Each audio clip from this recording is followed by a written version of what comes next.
GCW are probably the biggest indie wrestling company in the world, and they have done some great things for a company of their level, including the fact they're about to run their second Hammerstein ballroom show in just about a week or so. There's been a lot of drama and intrigue surrounding that upcoming event, and I'm definitely going to be checking it out for a video, so I thought in the build up to this event, I should go back to the first GCW Hammerstein event that took place 2 years ago and check it out, because I've heard a lot of things about this show, a lot of not so good things. So guys, like the video and we're going to check out the world on GCW 2022 live from the Hammerstein ballroom, in what is an absolute train wreck of a wrestling show. Let's get into it.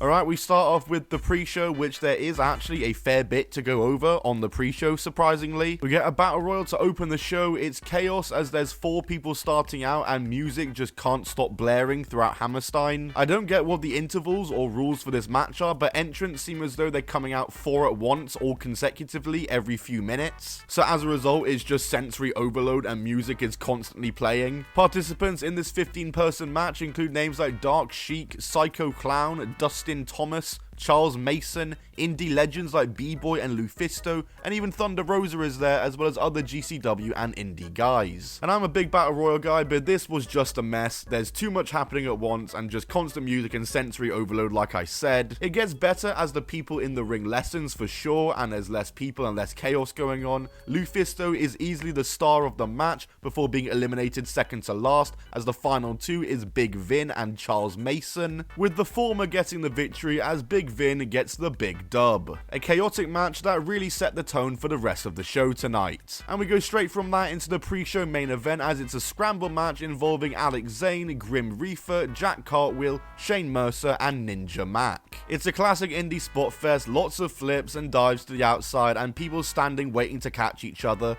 which yeah, I enjoy, but I have a feeling we're about to see a lot of that tonight. Grim Reaper stands out to me in this match. He's just smoking a blunt while wrestling, and fair enough, that kinda goes hard. I didn't know he was chill like that. And hey, he gets the win here as well. This match was what it was. It was a quick one, like 6-7 minutes. It was alright. We then get words from GCW promoter Brett Lauderdale and entrances for the participants in the ladder match that is opening the main show. Yes, that's right, we've got yet another multi-person clusterfuck of a match coming up next. It's PCO, Jimmy Lloyd, Alex Colon, G Raver, Tony Deppen, Jimmy Lloyd, Jordan Oliver, and AJ Gray all competing in the brass ring ladder match, where the winner will receive a match of their choosing at any time. And this match is, as expected, an absolute clusterfuck and an all-round car crash. Lots of ladder offense, obviously, and high spots. G Raver eats shit jumping off a ladder onto another ladder, and then AJ Gray completely eats shit trying to hit an elbow drop off a ladder in a spot that clearly wasn't thought out or set up correctly at all. AJ Gray does get the win in the end though, unhooking the brass ring. What a train wreck, my word, they clearly did not rehearse this one whatsoever. Anyway, next up we have a 6-man Lucha Tag Rules match up next. It's Team Gringo made up of Gringo Loco, Erez, and Demonic Flamita, taking on Team Bandido of Bandido, ASF, and Laredo Kid, with the announcer announcing the wrong team during the first entrance, and we still haven't had a singles match yet in 4 matches. It's Lucha Rules like I said, so tags can be made by simply just exiting the ring. This match was okay, best of the night so far, which isn't really saying much obviously. It was a high spot fest, and there was some indie bullshit on here obviously, but it was exactly as advertised, and I love me some Lucha Libre, and Team Gringo gets the win here. We finally get a singles match up next, as it's Blake Christian versus Leo Rush. I think this match was a last minute addition to the card from what I'm aware, and it kind of felt like I was watching AEW Collision or Ring of Honor at Hammerstein with this match here, and it was actually a fairly straightforward match in all fairness, especially in comparison to the other matches before and after it on this card, and I definitely liked seeing a bit of a normal match on this car crash of a show I've seen so far, and Blake Christian picks up the win here in some good high octane action. Oh god, up next though, it's the indie god Matt Cardona being accompanied by Chelsea Green up against Joey Janela, and I'm expecting one of the most overbooked matches of all time here. Cardona and Chelsea come out to enter Sandman for Ultimate Heat. Holy motherfucking shit, is that a motherfucking ECW reference? They have a pretty normal match here for the first few minutes that I was actually kind of enjoying, before weapons like a chair get brought in and they start using it for spots, but Chelsea Green out of nowhere stops Matt Cardona from using it, and then then low blows him, looking like she betrayed him,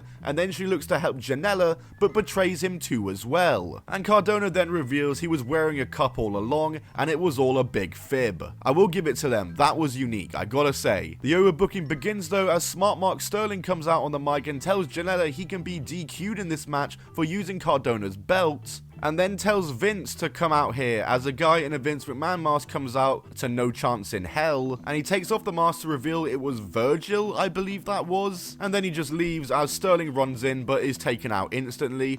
Hornswoggle then appears under the ring and attacks Janela, then some random guy called Stackhouse attacks Swoggle, and wait a minute, this is the same guy from the NWA show we just reviewed recently. How has this guy made 2 cameos in my last 2 videos? Just running out unannounced both times. Well, at least I know who this guy is now. These two fight for minutes whilst the actual competitors of this match are selling, but then in comes Marco Stunt, who launches a chair at Swoggle, and this is the most video game match of all time. How many run-ins has there been? Take a shot for every one. Double door spots as Janela and Stunt put Cardona and Swoggle through doors, and then Chelsea hits a destroyer on Marco Stunt. The two keep punishing Janela with weapons, but Janela hits a pile driver on Chelsea before a guy in a helmet runs out and spears Janela through a door. It's revealed to be Brian Myers for the 27th run-in of the match, and Matt Cardona hits a Rough Rider through the door for the win, and the fans throw trash into the ring to end what was just a shit show of a match. X-Pac of all people then shows up and attacks them,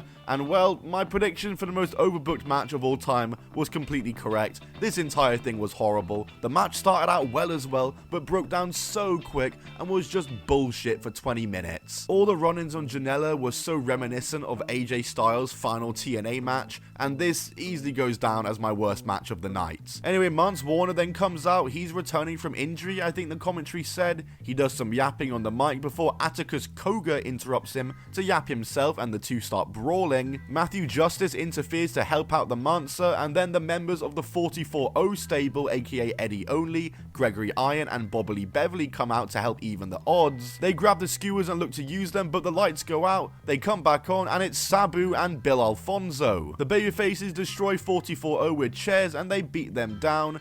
Cool, I guess. Always good to see Sabu and Bill Alfonso back at Hammerstein, and it says a lot about the match quality that an angle is one of the better parts of this show. Anyway, for the next match, we've got Ali Catch versus Ruby Soho. We get a very well made inspirational video package for Ali before the match, and this got me pretty hyped and looking forward to the match. But as for the match itself, it was just alright. The match disappointingly was one of the shortest of the night. It clocked in at just over 9 minutes as the shortest match on the main card and second shortest overall. The match was fine, like I said. It just didn't really feel as though it kicked into a second gear. It was kind of the same pace the whole match, and maybe the time they were given affected that, but also the match felt like it didn't really have any stakes. Ali Catch, I know, is a GCW regular, and I guess you could say a homegrown talent from GCW, whereas Ruby Soho was making her first and only ever appearance for GCW with this match, so there was no real stakes or heat in this match. There was that video package, like I said, which kind of created the story for the match with Ali, but it was more or less made redundant when Ruby Soho got the win over Ali Catch, and like I said, never appeared in GCW again. I think Ali Catch probably should have won this one, but hey, I guess it didn't affect her GCW career, because 2 years later, she might be about to main event their upcoming Hammerstein show for the world title, which is crazy. But we go to Jeff Jarrett versus Effie, which is up next. This match has been built up for a while and is one of the marquee matches of the night. The crowd are fully behind Effie for this one, but I feel as though this match kind of suffered from the same issues as the last one in that it didn't really hit the next gear. Jeff Jarrett dominated much of the match and early on is even using a belt to throw him around and whip him and choke him. And this goes on genuinely for what feels like forever as he's just destroying Effie with this belt for minutes on end in this matchup. Effie finally dodges and finally makes his comeback and gets his receipt with the belt. He goes for a senton but misses. Jarrett tries to smash the guitar over him but misses. Then Effie tries to do it but is denied, and then Jarrett does do it and he hits the stroke with the guitar still on Effie's head to get the win, and yet again another GCW regular loses to a veteran. The crowd are not happy with this one. Once again, I feel as though this match had the exact same issues as the last match, except this one did actually have more of a story going into it. Veteran beating the GCW regular, and a match that just failed to really kick up to the next pace and was kind of the same pace the entire match and just wasn't amazing. It was more or less just a match in the end, which is a shame. Next up though, we've got a match with some huge star power as it's Homicide challenging Jon Moxley for the GCW title. The two veterans show respect before the match starts as they immediately kick off with a strike exchange and inviting the other to hit harder. They brawl on the outside and around Hammerstein, and I liked this match. I was low-key expecting a classic Mox bloodbath for this one, but they just had a nice, somewhat simple match. With some good spots, some nice simple psychology, and they do get some chairs in and some weapons in at one point. But I wouldn't say it goes so super overboard like we're about to see in the main event soon, spoiler alert. But you can tell that these two have worked together so many times before. In fact, this is the 5th of 6 different wrestling companies these two guys have worked together for. Homicide with a big senton to the outside, they continue in the ring as Mox hits a Death Rider, but Homicide kicks out. Some weapons finally do come in as Mox brings out the chairs and hits the Death Rider on the chairs, but Homicide once again kicks out. One more for good luck, and this time Homicide doesn't kick out, and Mox gets the win and retains in what I thought was a pretty nice match. Anyway, we're on to the main event now as the Briscoes are out and they're ready to defend their GCW tag titles, and answering the challenge is Matt Tremont and Nick Gage, who comes out to For Whom the Bell Tolls in what I believe was a big return for him to a major ovation, the hottest I've seen the crowd all night. And with the crowd this hot for the main event of the show, you'd think these guys would be given a good amount of time for the match, but You'll see. The bell rings and instantly within seconds, Gage spears Jay through the door in the corner, then they all bring weapons in and go to war with them, with Gage and Tremont gaining the upper hand early on. Briscoes get back into it with a cool dive from Mark to the outside to put Tremont through the door, then more doors come in, and I'm just wondering how many damn doors have been under the ring tonight. We get a froggy elbow to Gage through the door, then Gage with a pile driver through the door to Mark Briscoe, he hits a backbreaker, and then that's all she wrote. He gets the 1-2-3 from the pin off the backbreaker, as the breakup for the pin is only just missed, which maybe kind of looked like a botch, but I couldn't really tell, and the match finishes after 5 minutes of nothing but door action and an anticlimactic ending with a backbreaker as the finish after a pile driver through a door. I enjoyed the door spots, but come on, this was the main event and we got 5 minutes. Gage and Tremont are the new champs, which good for them, but man, this match was a total bust. Gage gets on the mic and gets all the GCW roster out in the ring, and all the people who lost tonight are just now chilling, having a good time in the ring, and losing just meant nothing, I guess. 3 out of 10 for this show in total if I had to give it a rating out of 10. Just an absolute shit show, shit fest of a wrestling show. 80% of the matches were completely overbooked. I know obviously GCW is an indie company and no psychology spot fest are kind of their style, and I don't mind matches like that, trust me, but so many of these matches were just complete clusters and just weren't straightforward in the slightest whatsoever. Matt Cardona versus Joey Janela was just a horrible watch, and that's a shame because I actually really like both guys. Women's match was disappointing. Once again, I really like both people in this match, and I think